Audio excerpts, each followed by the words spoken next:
Tapes of those past races are going to help as it comes down to the checker. Another lap under caution. This will really put the pressure on for the finish. The man the pressure is on is the man who bears the pressure so well. Number 3, Earnhardt on the point.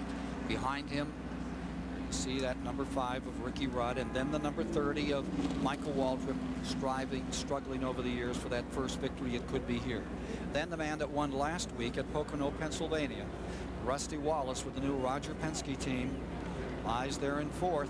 They've had a big shakeup in that team. Harold Elliott, their engine builder, has left to join Travis Carter and Jimmy Spencer for the remainder of the year. That Rusty Wallace car is in 4th, and Sterling Marlin, Columbia, Tennessee campaigner, in that Ford that started on the pole, will be 5th on the restart. In the 6th position is Davey Allison. I need to tell you, if you're a racing fan, about Davey Allison over the past month.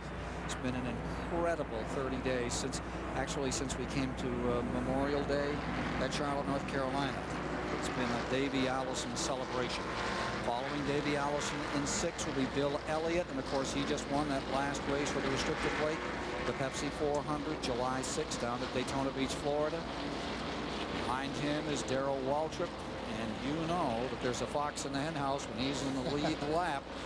Gets down to these final moments. Mike Joy. The Talladega tradition of first-time winners, and the fellow who's never won yet, lying 3rd, Phil Ingles driver Mike Waltrip. Well, I tell you what, we're sitting here 3rd. We've got a few things going for us. The numbers today, we qualified 13th. We're in the 13th pit. We got about 4 or 5 guys from Kentucky, you know, where Michael's from, working with us. We got a lot of things going for us. Michael just bought another '74 Cadillac this weekend, like he did when he won his first Busch race. So we're going for it. You know, we're sitting here 3rd. We hadn't won one of these things, so we're either going to win, finish 3rd, or be way back. We're going for it. Okay, let's go up pit road to Neil Bonnet. Yeah, Mike, we're here with Jimmy Makar, crew chief for Rusty Wallace, and I jumped up on the wall here, and you said you and Rusty are talking back and forth what to do. Give us a tip. What do you do right now? I'll tell you, there's about 3 or 4 different ways to go on this thing. We're pretty much sitting in the catbird seat, I believe. You know, there's a couple cars in front of us. I believe we're going to make some moves here in the next few laps, and depending on what they do, is Rusty's going to make his mind up when they make theirs up. So I think we're sitting in a pretty good spot. Something's going to happen. I think we're going to be right there behind it, ready to make the move of our own. Ken, these guys just going to roll with a punch and see what to do when they make the move. And rolling from 9th position will be car number 6, Mark Martin. He is going to be a factor the way he's been flying over those past few laps. Talk about factors. You wonder how much of a factor Alan Kulwicki might play in all of this. He's a lap down, but he has a very fast race car. Now, he had sort of moved out of the way and had dropped back behind those in the lead draft there before, but he's got a position to protect himself. There are 3, 4 cars sitting there that are a lap down that he has to outrun. Richard Petty, or 3 cars really, Richard Petty and Larry Pearson. So he can't afford to back off too much, but he could play a factor. Speed has been curtailed to 146.9 miles per hour, well off the record of 186. Understand they may bring in Ernie Irvin's car. It may have thrown some parts off. We're getting down to a restart here with 182 complete when they come to the line. Light is off on the pace car. It'll skip down onto pit road in just a second.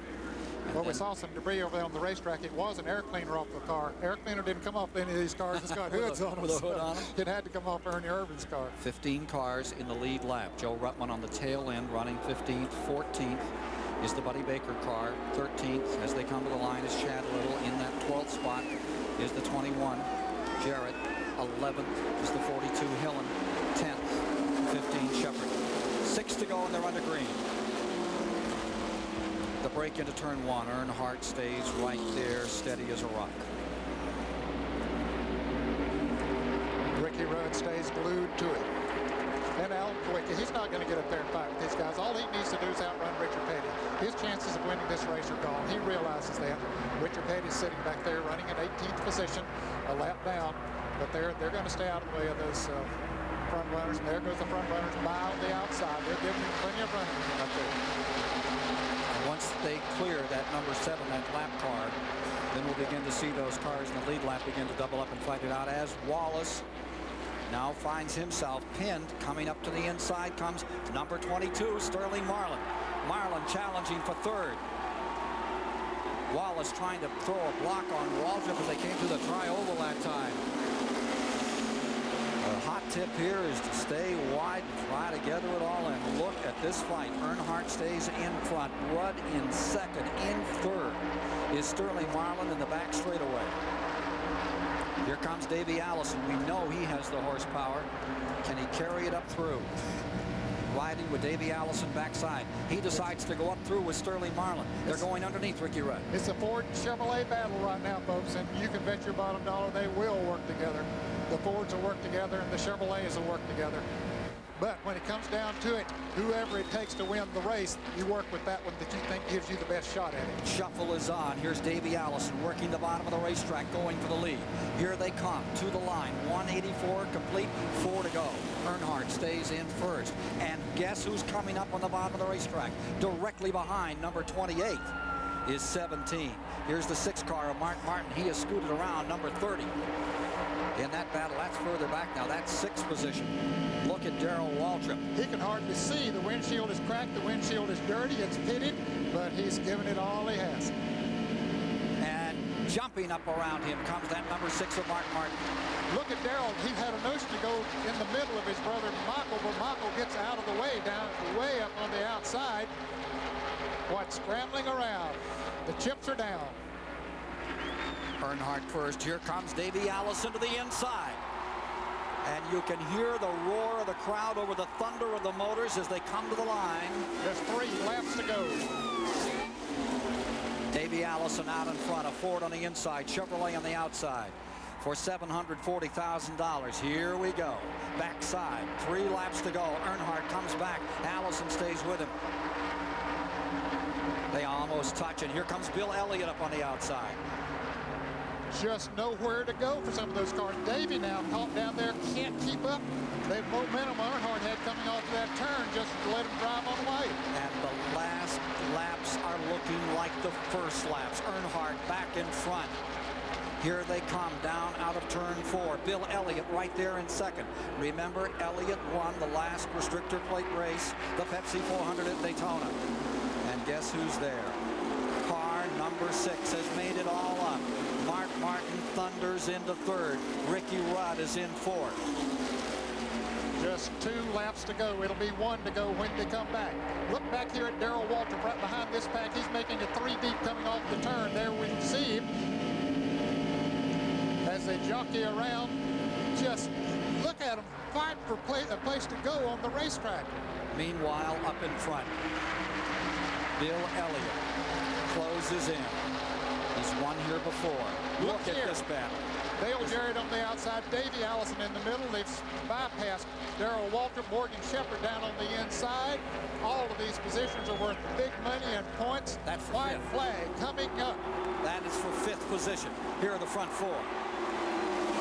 Last lap is underway. Earnhardt looking for his 51st win, his 29th Superspeedway win. Can he stay there? Here's Elliott in the 9. Chevy in front. Ford in second. Ford in third. Chevrolet in fourth. At 195 miles an hour, they approach the 3rd and 4th turn for the final time. Dale Earnhardt just shovels it in, turns it sideways, feels that car just begin to lift under him a little, and he pulls away by a car length. Here come the Fords closing on the outside. Mark Martin now trying to help Bill Elliott as they close. Here they come for the tri-oval. The final few moments of the race. Here's Elliott coming up to the high side. He's not going to make it. He comes to the inside. He's pulled a throw to the inside that did not work. It was too late. Dale Earnhardt has done it again. Wow, what a race. He's as good as you say he is. I mean, he is just spectacular. Earnhardt had it figured, and Elliott made a brilliant move in the last 1,000 feet as he threw to the outside, then pitched to the inside. Let's see it again. Almost had him. Look at this. He just could not muster enough speed to move around. As you move down to the inside, really didn't have anybody drafted real well with him right there. If the 6 would have come with him, wow, that would have been by inches. As it was, for the 2nd straight year, for the 4th time, the Diehard 500 is won by Dale Earnhardt. The Richard Childress crew have done it again. A spectacular finish to a great race. Taking a look at the final standings, Earnhardt first, Elliott second, Mark Martin comes across third, Ricky Rudd was in fourth, and Sterling Marlin was in fifth. Earnhardt averaging some 146 miles an hour on a very slow Diehard 500. And so for Chris Economaki, Ned Jarrett, Mike Joy, and Neil Bonnet, I'm Ken Squire saying so long from Talladega, Alabama. Stay tuned for final round action of the Cannon Greater Hartford Open.